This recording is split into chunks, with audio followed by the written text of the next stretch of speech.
morning, guys. Welcome to another video of Ion Silver.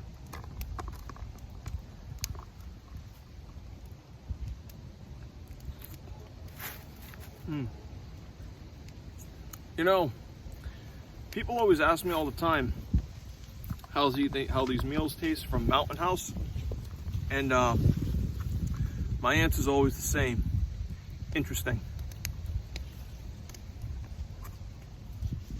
It's pretty cold out this morning. If anyone's curious, it's about 31 degrees with the wind chill of, I think, 18 or maybe 20, but it feels a lot colder than what it actually is. So today I'm going to be doing a video about this today I'm going to be doing a video about this knife, which is something I've actually mentioned in a previous video.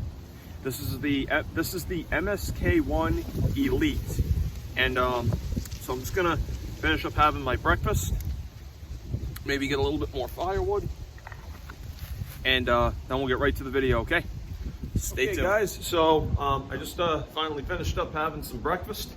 I'm full and I'm alert, but before I actually get into the video, I am a little bit thirsty though. Okay, so today we're going to be talking about this knife, which is the MSK-1 Elite. I've actually mentioned this in a previous video that I did, talking about knives and sheaths and features that I look for. But before I actually get into the video, which I actually have quite a lot to say about, I want to give a huge shout out to a guy that I work with. His name is Jeff Nields. Jeff, thank you. Thanks to you, the Ion Silver movement is now marching forward to 100 subscribers, which is awesome. I also want to say thank you to everybody else who's subscribed to the channel.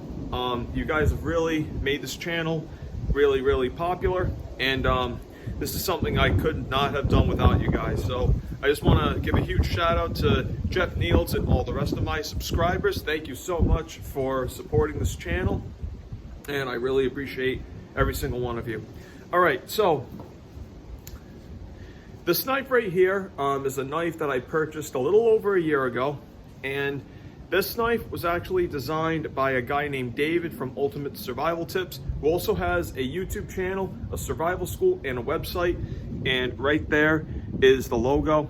I don't know if that's going to be backwards or not. But the video to where I actually discovered this knife, I will have it linked down below in the description if you guys want to check it out. It's actually a pretty cool video.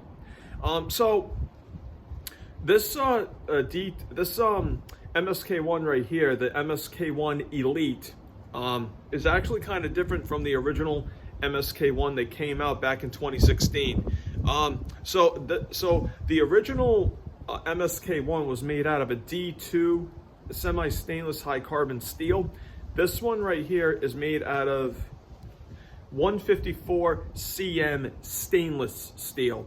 So the difference between the two steels in a nutshell, this steel is actually a little bit harder than the D2 version, than the D2 stainless steel. I know personally, that's a feature that I look for in quite a few of my knives. I like it when the knife can hold a razor sharp edge for a really long time. There's actually, believe it or not, been quite a lot of controversy about this knife, about how the blade dulls or it weakens. I've been using this thing for over a year. I have had to sharpen it kind of like a couple of different times. But personally, I don't really see too many issues with this knife. So this video actually really isn't going to be a review. This is more going to be kind of how I use this knife to my advantage, the best way I use it to my advantage, and kind of how I have it set up. So I'm going to go through a couple of different demonstrations for some of you. And just let me reposition the camera and we'll be right back. Okay, so let's kind of go over some different chopping things that I've been doing with this knife. So when I've seen so the first thing that you guys will notice is I have a lanyard on this knife to keep me from, this is more of like a safety feature. So I have this on the end of my knife, so that way, this is actually to act as a safety feature for my knife. So what I do is I take this, I put it over the back of my hand, so that way I can get a good grip on the knife. It's to prevent it from falling out of my hand. It's also to prevent it from slipping, and so that way it doesn't fall and I don't lose the knife. So, so normally when I've seen people chopping with this knife, some people go straight down, and this knife is actually, this piece of wood right here is actually very, very soft. This piece of wood, yeah, it's very soft. But when I chop with this knife, I chop with it the same way I would chop if I was going to use a hatchet or an axe. So instead of going straight down like this, what I do is I angle the knife slightly like this. And as you can see,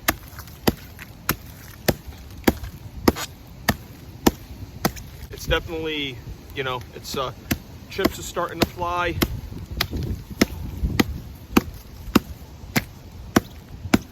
And as you can see, I have a little bit more of an advantage when I kind of cut in kind of like a V shape. So I actually took this piece of wood and kind of examined it a little bit. This end right here of this piece of wood is actually a little bit more harder. So now, since I'm not dealing with any soft wood, I can kind of actually show you guys what I mean. As you can see, I've kind of punched a few holes into it already, but yeah, as you can see, I am kind of getting into the wood, but now when I angle it, I'm actually getting a lot more chips out of the wood. As you can see, I'm using this thing to the full advantage. Almost, I just hit myself in the nose with a friggin' chip. Yeah, so as you can see, I'm getting a lot more, I'm getting through the wood a lot more going at an angle versus going straight down. So now that we've kind of talked about how to chop with the knife to the best of our advantage, let's kind of talk a little bit about how we can use this knife to the best of our advantage to baton through different types of logs. So the method that I'm going to be describing in this video is making a wedge, using your knife to kind of start the crack that's inside of the log, and then using the wedge to kind of hammer it all hammer it through. So as you can see, you're going to need a pretty decent sized stick in order to make this wedge. This one's actually pretty wide. This was actually something I was using as a walking stick to come here. But taking this stick and all right, so kind of position it like this. Take the MSK-1 and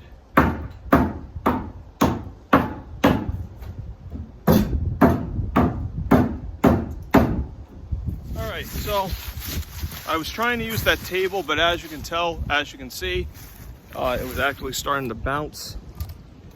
Adjust the camera here. Yeah, I'm pretty sure you guys can see that perfectly fine. All right, so what I'm gonna do is I'm gonna take the stick and I'm gonna use it to cut this thing in half. This is definitely a good skill to know if you don't have a saw.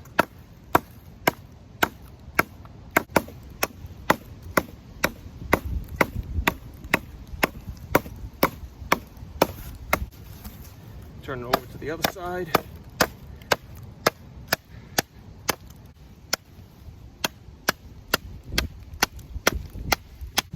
So actually, yeah, this actually looks like a pretty decent sized stick to make. All right, so now what you want to do is you want to take the end, flatten it out, almost kind of make it look a little bit like a screwdriver head.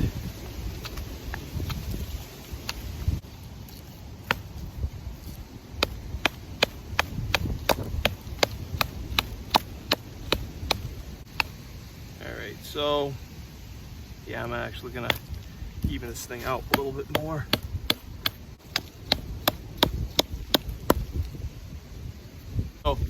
So that right there is kind of what you want the end of your wedge to look like. So now what I'm going to do, this is the log that I've chosen for this demonstration.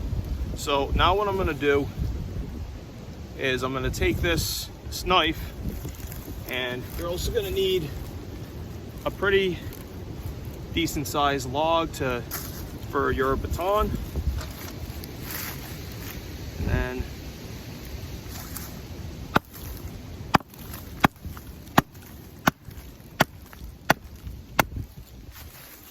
so normally, I've seen some people kind of take their knife and kind of hammer all the way through, which you can do that if you want, but let's actually try to see how we can do it with the wedge.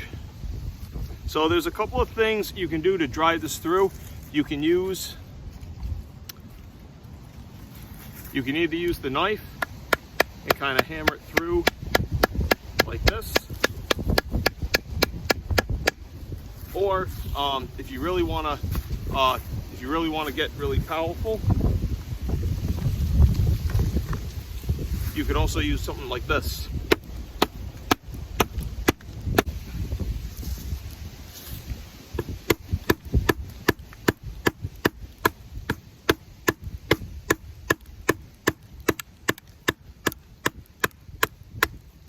And as you can see, it's starting to split through.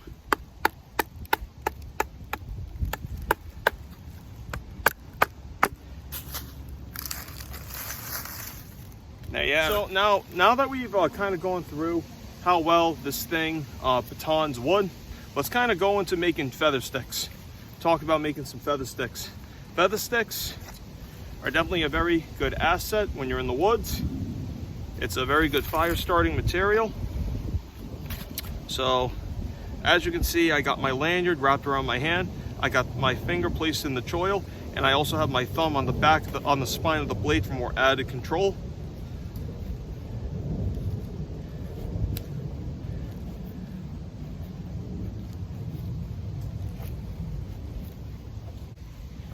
Yeah, and as you can see, it's got some pretty decent sized curls going.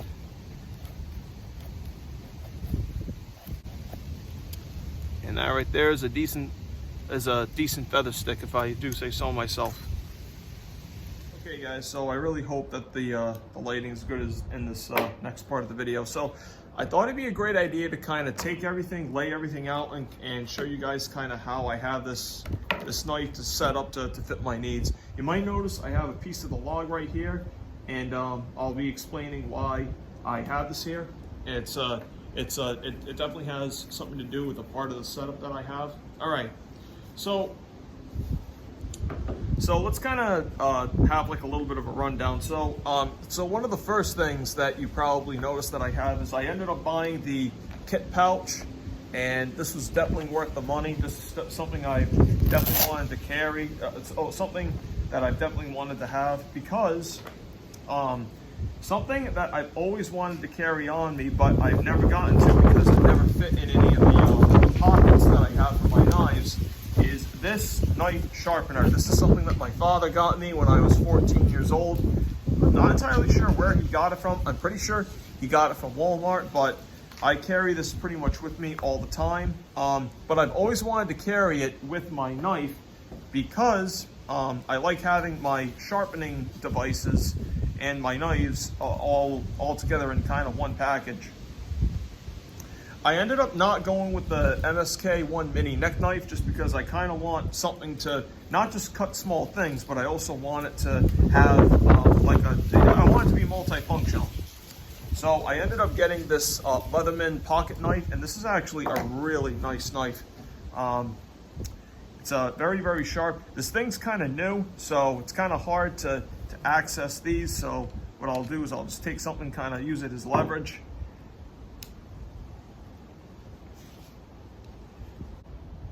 It's got a few different things. I'm actually not entirely sure. I believe that this is just a small mini screwdriver. But right here we have a Phillips head screwdriver. We also got the knife as well, and a few other different little tools that are on this particular knife. So yeah, I got this for, I got this from Amazon, and I believe it was like maybe $15–20 off of Amazon. So another thing I've also wanted to carry, but there's only actually one other pouch that I've had on my knives. It was on, I think, my SE6. That's actually big enough to carry an Altoids tin. So as you can see, I got 2 rubber bands around the Altoids tin, which are flammable, and they also hold them shut. Another thing that I also have, I'll actually take the rubber bands off so you guys can actually see this. On the back, I got this piece of duct tape that's reflectable, and this is for signaling. So I got a piece of fat wood in here that's got a burnt tip at the end of it, so that way I can take this and kind of use it as a little bit of like a match to start some fire. I also have a whistle that's actually pretty loud.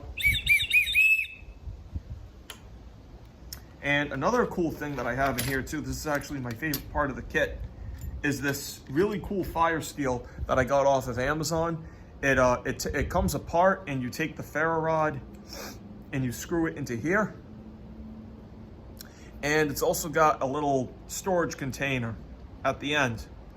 So in there I got a couple of I forgot what they call these, but they're basically kind of like tinder wicks, which leads me to another source of fire that I have in this kit.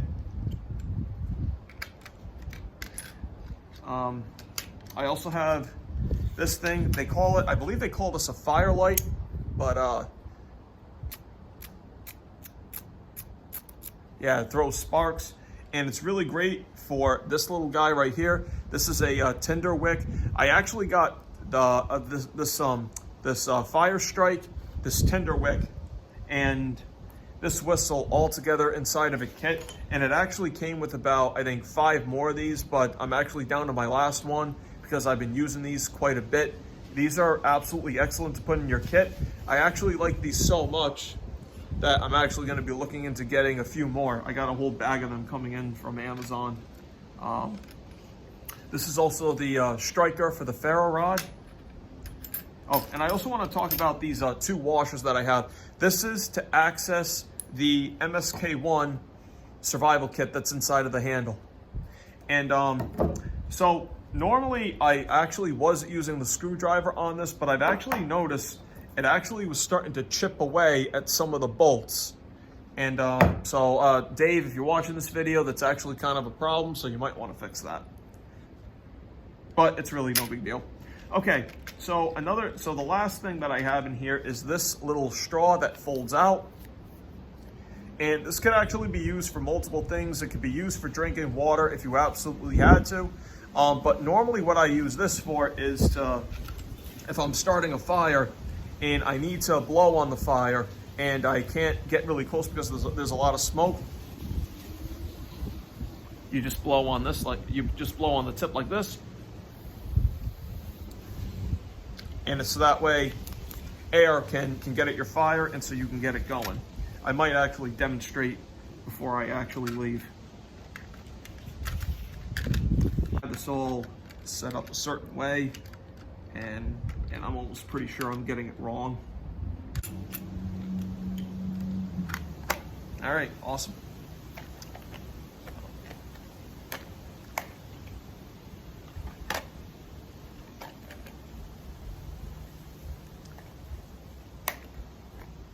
So just a couple of additional things. As I talked about, I have the orange lanyard at the end of my knife. I actually didn't talk about why it's orange. So this is so that way if I were to drop it somewhere, leave it somewhere, I have some sort of a way to make it stick out so that way it's easier to find. I mean, we're in the middle of November. We're actually at the tail end of November right now. Pretty much all the leaves up here are either brown or orange for the most part, so it might actually blend in, but it might not. It's definitely something. It's definitely good to have as kind of like a marker. So the last thing I want to talk about is the sheath. So I went with the Kydex sheath, and I also went with the nylon sheath. This sheath is absolutely amazing. I friggin' love this sheath. It's definitely a good piece of ingenuity. So last thing I want to talk about is you might notice I have this written on the front of the sheath, Emmanuel, and that stands for God is with us. Those of you that don't know, I'm a practicing Catholic. And on the back of this is something I also have on my Blackbird SK5. RC, that was my grandfather's name, Rudolphe Shagnon. And right there is the date that he passed away. Just something to kind of keep me motivated in the woods.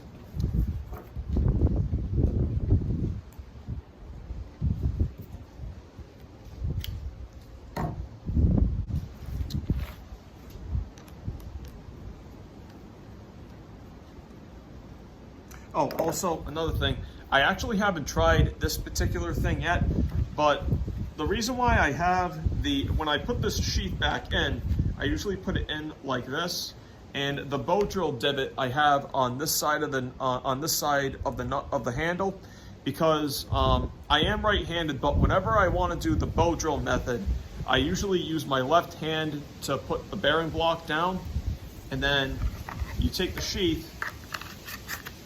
You definitely want to make sure the sheath is on when you do this, but yeah, you put this down, and this is so that way you won't accidentally cut yourself while you're trying to start your fire.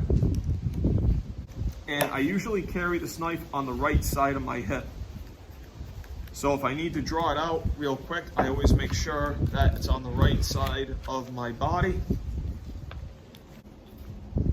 Take the screw, place it back in there. So now let's actually talk about how I access the survival materials that are inside of the handle. So what I'll normally do is I'll take the knife out of the sheath like this, and I'll usually use like a piece of wood or something like that, and yeah, place it in.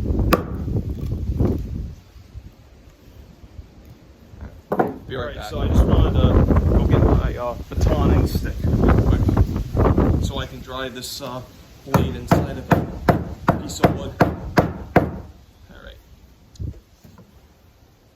So now what I'm also going to do is I'm going to take this baton stick and kind of place it right underneath the handle. That way my knife doesn't go anywhere.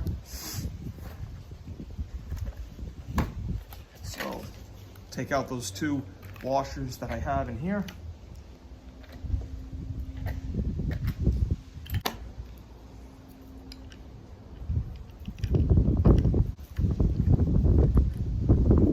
You could also use different types of coins if you really had to, but personally, I prefer to go with the washers because they're relatively inexpensive and you can find them pretty much anywhere.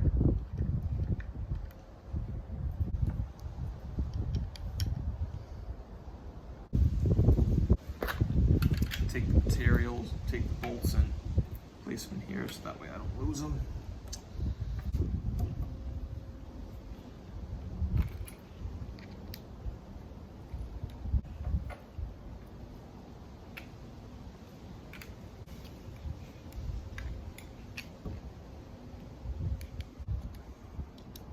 My hands are kind of starting to go a little bit numb. It is freezing out here. I know you guys can't really tell by the camera, but it is definitely cold out. Those of you that live in Rhode Island, make sure you dress up for the weather. All right, so in here, I don't really have much. I actually took a little bit of the materials out, but right here I have a small bag of fish hooks and some sinkers. And I also have a small bag for collecting water, which are held together by a couple of rubber bands, which are also flammable. And I also have a mini fire steel as well, which I actually haven't used, but actually, you know what I think I'm gonna do? This last tinder wick that I have, I'm gonna place it right inside of this handle.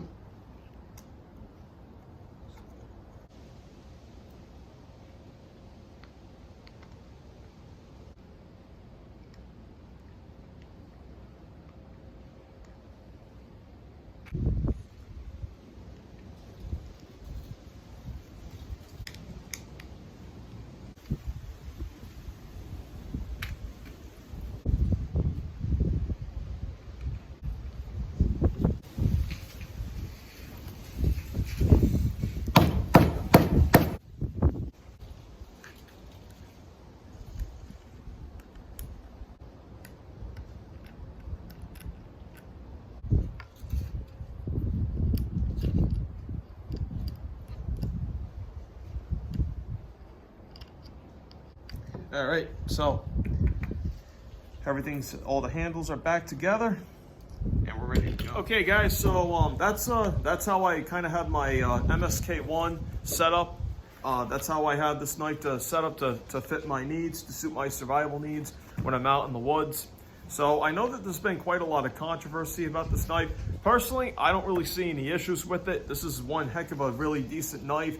Definitely something that's very, very unique, and something that I definitely plan on using for a very, very long time. So anyway, guys, Jeff Niels, thank you very much for getting us to 100 subscribers. Thank you to everybody else who subscribed to the channel and who's supported my channel throughout the years. So until next time, guys, stay ready, stay focused, stay strong.